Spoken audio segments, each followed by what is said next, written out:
Hi, how are you? Have you heard about Lonely Rocker? Who's that ugly guy? That ugly guy's a Canadian YouTuber. He covers a bunch of home recording stuff. Pretty much everything about guitars you need to know. We'd love for you to subscribe. You can scan that QR code there. Just drop a like and comment for us. And this is some of the examples he does. He knows a bunch of people, a bunch of connections. If you want to say hi to him, he's wearing his black hat today. She's shooting around here so you can get in a video. I couldn't have said that better myself.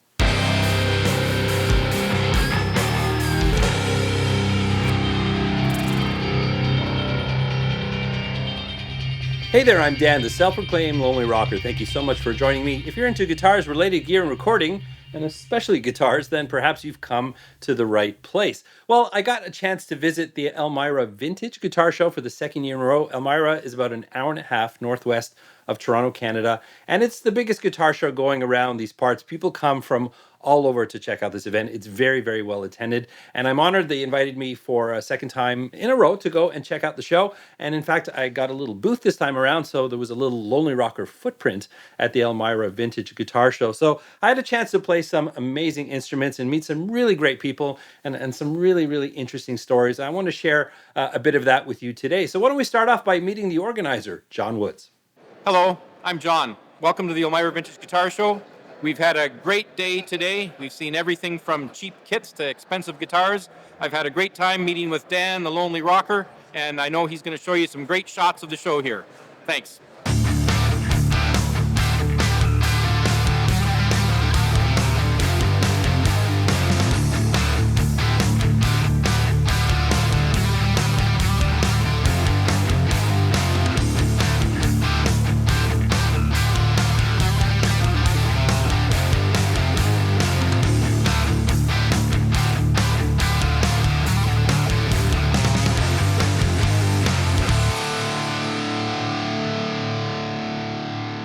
The Elmira Vintage Guitar Show is, of course, all about the instruments, the amplifiers, and all the accessories and things related to our favorite instrument, the guitar, but it's also about the people. A lot of amazing people from all over attend this event, and there's a lot of excitement leading up to the opening of the gates, so I got a chance to feel that excitement, and I had the pleasure of meeting a number of guests that did attend the show this year.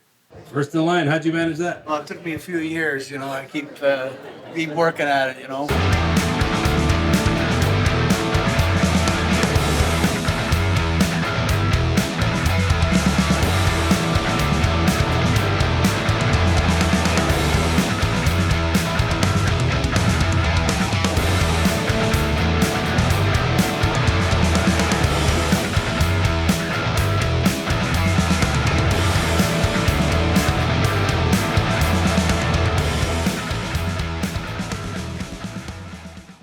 Welcome, everyone. Thank you. I want to see smiles. Give me some guitar poses, air guitar, whatever you got. There you go. Oh, that's the best way to get a close-up.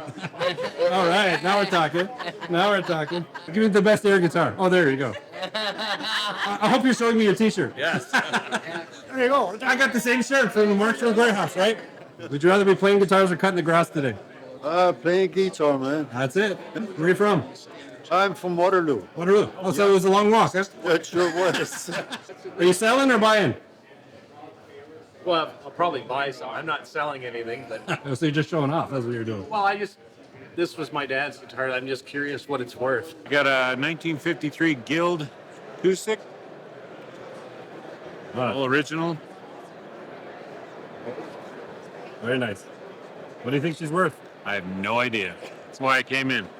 So the most touching story of the day definitely goes to Willow Guitar Works, an independent guitar builder with a passion of building great guitars, really works of art. Sadly passed away one year unexpectedly, and his wife was there really to honor his memory and his work, but also there's a long lost guitar that she's hoping to find, and perhaps you can help out. So I'm here with Lori Ellis, and she just grabbed me immediately with her story, so please share with me what you just told me. These guitars were made by the late Hurricane Andy, and he was a blues musician out of Brantford. And he passed away about 12 years ago, unfortunately, surprisingly. And these are his works. So the two that I played, the Ice Pick.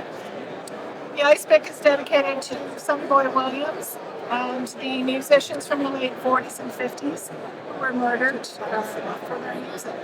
And then Wolf guitar at the back there, Robbie Robertson, John Fiddle to Robbie Robertson.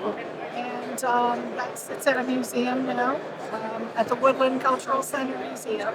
So this guitar here we're kind of looking for. It was donated to Ronnie Hawkins and Friends for Children in 911 back in 2001. We donated it. They never took the name of the person who owned it, so we're really kind of looking for that guitar, just for historical, what happened to that guitar. It's the first Eagle. The second Eagle's behind me. The Phoenix Stockenide Truth is donated to, or dedicated to Anishani. Same with the Flying Truth. Well, thank you for sharing it. And I enjoyed to play. I felt his passion when I played it. So. Thank you. It's heartstrings. If you have any ideas about the whereabouts of that guitar, would really love to hear from you. Please let us know in the comments, and I'll make an introduction, so perhaps you can pass on that information. Hey, Lonely Rocker, this is Dave from Solo. We're here at Elmira and ready to rock. All right, what are you guys pedaling today? Parts, tools, kits, you name it, we got it. As far as guitar stuff goes, we any replacements or luthier tools or finishing stuff, whatever it may be, we've got it. Sweet, have a great show. That's it, you too, man. So the Tone Brothers were at the Elmira Vintage Guitar Show once again. I had a chance to meet them last year, and they certainly didn't disappoint this year. They have the most amazing collection of instruments, which they bring for everyone to see and to enjoy. Some vintage amplifiers, tons of amazing vintage guitars. And I had a chance to try a few of them, and the first one is a 1959 Les Paul Jr. So it's a 59, and the serial number is unique as well. It's a six digit, late 59. And the neck is fat, as you can, it's not massive, but you can tell it's a fuller neck. So even though it's a late 59, in late 59 they were using 57, 58 leftover parts. Right. And so this guitar has probably, an earlier neck part that they took out of the box and said, okay, let's get these out the door. And so this is a late 59, mid to late 59, all original and very rare factory black guard. Most of these, 99% of them, 95% of them plus, will have a tortoise guard. But this is a Gibson black guard because that's a thick, original black MayFly guard, which is very rare. We'll check out a couple more of their guitars a little bit later in the video. So right across the way from me was Trevor from MayFly. MayFly is a guitar pedal builder here based in Canada, independent builder with some really cool products.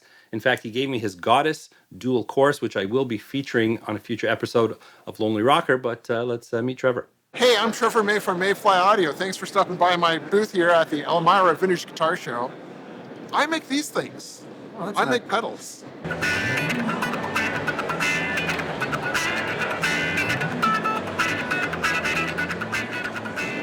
So this is the Goddess Chorus.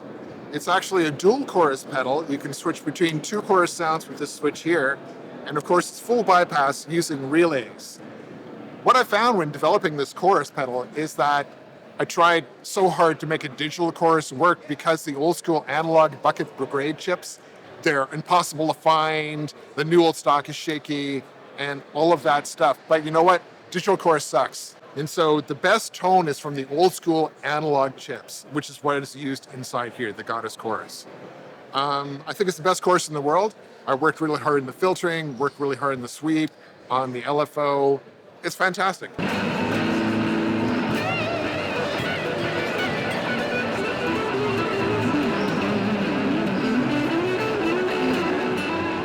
If you want to check out more of MayFly's products, I will put a link in the description, and make sure to like and subscribe so you'll be notified when I do the full review of the Goddess Dual Chorus. So is there a story about this one? I came from an owner that loved Bigsby's. So Bigsby's not original, but we have the original bridge on the side. And surprisingly, it plays great with the Bigsby's. So the original bridge is still grounded, but we decided to keep the Bigsby on just because that's how the guitar is set up and it plays great. It's a 74. All original, solder is all original. So a very big sugar kind of guitar, you know? My dog is named him Bixby. Oh yeah? That's awesome. Like years before I had him, I said Bixby would be a great name for a dog. Yeah. But I always had the name in the back of my mind, and when I got him, he's a Bixby. It's like, now you need a second dog, call her Vibrala, you know? yeah. My name is William, and I am the luthier for Sheltema Boutique Guitars. I'm standing behind what is called the Sherwood Classic. It's the model that I came up with when Fender came after me, their legal department, telling me to stop building Telecasters, which I had done to start my business. And so I decided to come up with a new inspired Telecaster design, and this is the Sherwood Classic.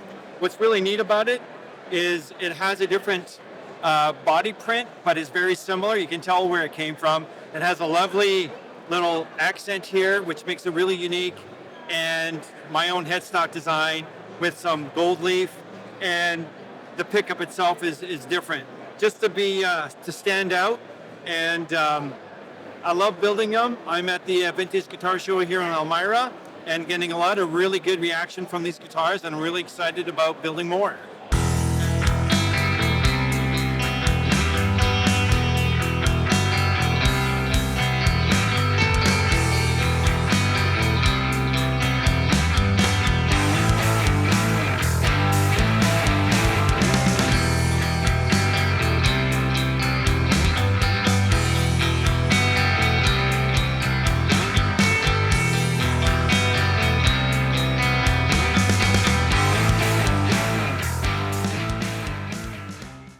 And that is handmade. It's light. What's it made of? 1959, Wandre Wade Candle Smoke. It's an Italian builder. Have to be. And he named it after his wife. And that is painted by hand. It's called the Candle Smoke Red Burst.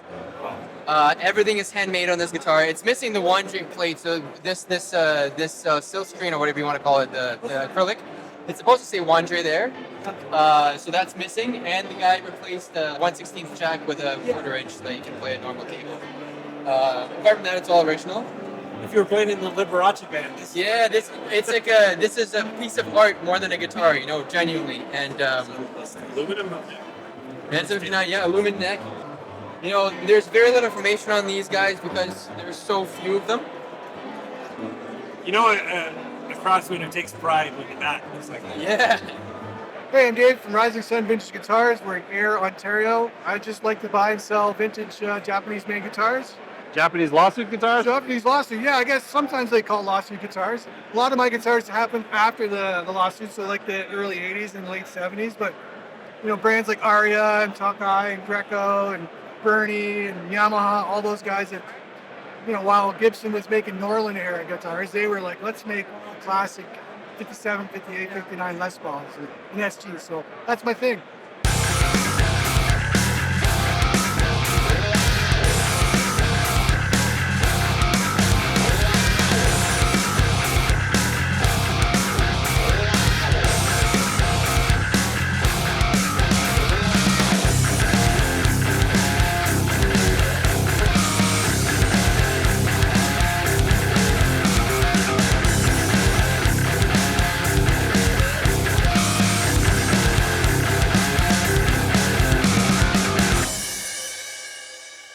Well, what an awesome time here at the Elmira Vintage Guitar Show. The worst part of the show is when it ends, because we all have to go home. But had an awesome time today. I want to thank everyone, especially John, the organizer of the event. What a wonderful show they put on. They certainly didn't disappoint this year. And look forward to hopefully attending the next one next year. Speaking of next year, they've already announced the date for next year's show. It's June 1st, 2025. Typically, it's been in April. They're pushing it back a little bit into the summer next year. Hopefully that opens it up to more people because I know they have a lot of exciting things planned for next year. Hopefully I can be a part of it. Maybe make this an annual event for me because I have a lot of fun every time I go, and this year certainly was no different. So I want to thank everyone that spent some time with me and put up with my camera at the show. It was a lot of fun. I want to thank John Woods once again for inviting me and allowing me to have a little presence at the show. That was really awesome and very much appreciated. If you have any thoughts, any comments, were you at the show? Would love to hear from you. That's what the comment section is for. And if you did enjoy this video, please don't forget to like, subscribe, and ring that bell. And while you're there, well, last year's show, if you missed it, did a whole documentary about that day as well. I'm going to put it right here if you want to check it out. And remember, you don't need a band to rock and roll, and I'll catch you in the next one.